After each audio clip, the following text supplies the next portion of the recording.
Economics म्हणलं ना, काहीच माहित नाही आपल्याला की त्याचं डिव्हायडेशन कसं आहे. त्याचं किती 2 भागात ह्याचा अभ्यास केला तो डिव्हायडेशन. एक म्हणजे सूक्ष्म अर्थशास्त्र, दुसरं म्हणजे समग्र अर्थशास्त्र, यालाच स्थूल अर्थशास्त्र म्हणलं जातं. हे म्हणजे मायक्रो इकॉनॉमिक्स, हे म्हणजे मॅक्रो इकॉनॉमिक्स. हे 2 भाग. आता याचे डिफिनेशन समजून घ्या.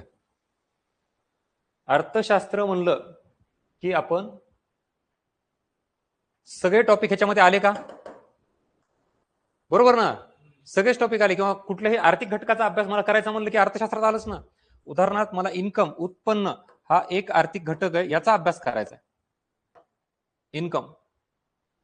मग ज्या वेळेला मी छोट्या लहान आर्थिक घटकाचा अभ्यास करतो, उदाहरणार्थ एक व्यक्ती, एक कुटुंब किंवा एक संस्था, एवढ्याच छोट्या आर्थिक लहान घटकाचा अभ्यास जर करत असेल तर ते कशात टाकायचं? सूक्ष्म अर्थशास्त्रामध्ये. म्हणजे एका व्यक्तीचं उत्पन्न, एका कुटुंबाचं उत्पन्न किंवा एका कंपनीचं उत्पन्न जर मी बघत असेल तर तो कशात टाकायचं? सूक्ष्म अर्थशास्त्राचा अभ्यासाचा पार्ट येतो मायक्रो इकॉनॉमिक्स मध्ये. पण आता मी एक व्यक्ती, एक कुटुंब, एक संस्था विचारात न घेता पूर्ण व्यापक स्वरूपात, मोठ्या स्वरूपात लार्ज काहीतरी घटक मोजतोय, देश पातळीवर, राष्ट्रीय आंतरराष्ट्रीय स्तरावर त्याचा अभ्यास करतोय, ते कशात टाकायचे? समग्र अर्थशास्त्रामध्ये, मॅक्रो इकॉनॉमिक्स मध्ये. साधं उदाहरण देतो बघा. हे जंगल आहे, हजारो एकर, त्याच्यामध्ये हजारो वेगवेगळे, शेकडो जातीची झाडं आहेत वेगवेगळे सगळे.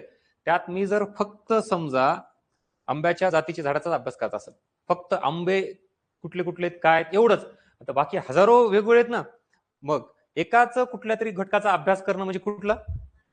Micro economics. कळालं का?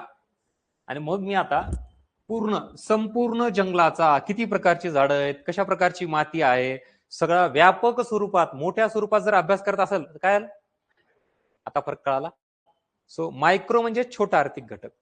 सेम आता मी उत्पन्न बघितलं, मी जर आता किंमत ही कन्सेप्ट विचारात घेत असेल,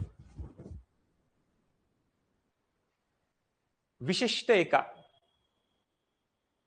छोट्या किंवा विशिष्ट, छोट्या म्हणण्यापेक्षा इथं विशिष्ट एका वस्तूच्या किमतीचा अभ्यास करत असेल, ठराविक वस्तूच्या किमतीचा अभ्यास करत असेल, it is a part of micro economics, सूक्ष्म. विशिष्ट ठराविक एका वस्तूच्या किमतीचा अभ्यास न करता मी बऱ्यापैकी देशातील विविध वस्तू विचारात घेऊन त्याच्या किमतीचा अभ्यास करत असेल, it is a part of